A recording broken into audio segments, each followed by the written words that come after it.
তিন শ্রেণীর হতভাগা নারী আছে যাদের নামাজ আল্লাহ তাআলার কাছে কবুল হয় না।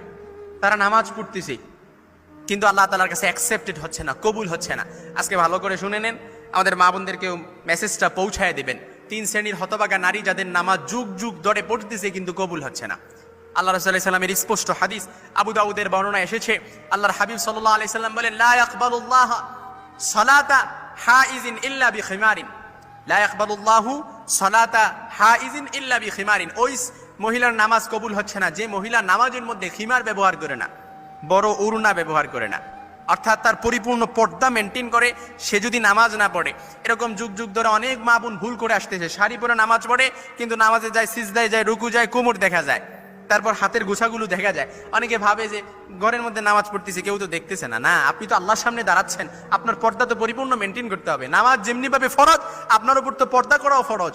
এজন্য পুরোপুরি সতর আবৃত করে নামাজ পড়া, এটা হচ্ছে নামাজ কবুল হওয়ার পূর্ব শর্ত, যে তার সতর আবৃত করতে হবে, তার সতর ঢাকতে হবে।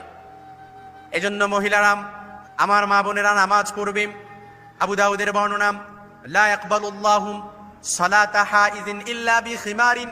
ওই মহিলার নামাজ আল্লাহর দরবারে কবুল হয় না যে মহিলা নামাজ পড়ে কিন্তু পরিপূর্ণ পর্দা মেনটেন করে না। ওড়না গায়ে এমন বড় ওড়না দিবে, এরকম অনেক মা বোন আছে দেখবেন ওড়না পড়ে কিন্তু ভেতরে, অর্থাৎ পাতলা ওড়না পড়ে, কিছু রেয়ার থাকতে পারে, সবাই তো না, পাতলা ওড়না পড়ে। যে মহিলা তার সতর পরিপূর্ণ আবৃত না করে নামাজ পড়বে, তার নামাজ আল্লাহ তাআলার কাছে কবুল হবে না। এই জন্য পরিপূর্ণ পর্দা মেনটেন করতে হবে আপনাকে। একেবারে বড় ওড়না, নামাজের ওড়নায় আজকাল পাওয়া যায়, বড় খিমার পরবেন। যদি শাড়ি এগুলো পরে নামাজ পড়েন তাহলে উপর দিয়ে একটা ওড়না ঝুলাবেন।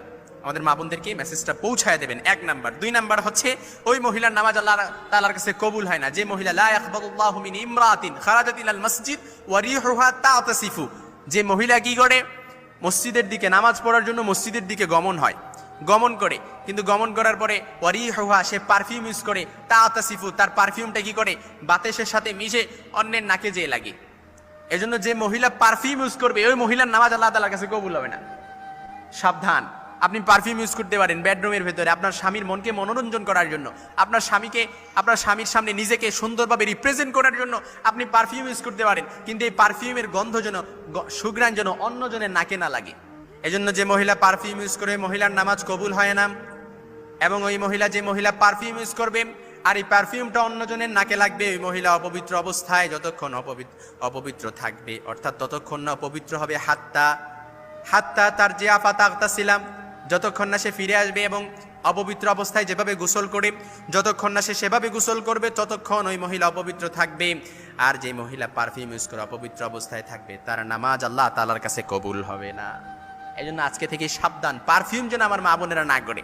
আজকে দেখবেন আমার মহিলারা দুর্গন্ধনাশক পারফিউম দিতে পারেন, ডিওডোরিং, আপনি এটা কাপড়ের নিচে দিতে পারেন। 3 নাম্বার হচ্ছে, এই মহিলার নামাজ আল্লাহর দরবারে কবুল হয় না যে মহিলা কি করে, যে মহিলা স্বামীর সাথে রাত্রি যাপন করে কিন্তু স্বামী তার প্রতি সন্তুষ্ট থাকে না। কোনো স্বামী যদি তার স্ত্রীর প্রতি অসন্তুষ্ট থাকে, স্ত্রীর প্রতি রাগান্বিত থাকে, আর স্ত্রীও তার স্বামীকে আনন্দ দেয় না, স্ত্রীও তার স্বামীকে মনোরঞ্জন করার চেষ্টা করে না, ওই স্ত্রীর নামাজ কখনো আল্লাহ তাআলার দরবারে কবুল হবে। সংসারের মধ্যে কন্টিনিউয়াসলি অভাব অনটন লেগেই থাকবে, সংসারের মধ্যে সবসময় স্বামী স্ত্রীর মধ্যে ঝামেলা লেগেই থাকবে, কারণ নামাজ কবুল হচ্ছে না। এজন্য এই মহিলা 3টি কাজ কখনো করবে না। এই 3 শ্রেণীর হতভাগা নারীদের নামাজ কবুল হয় না।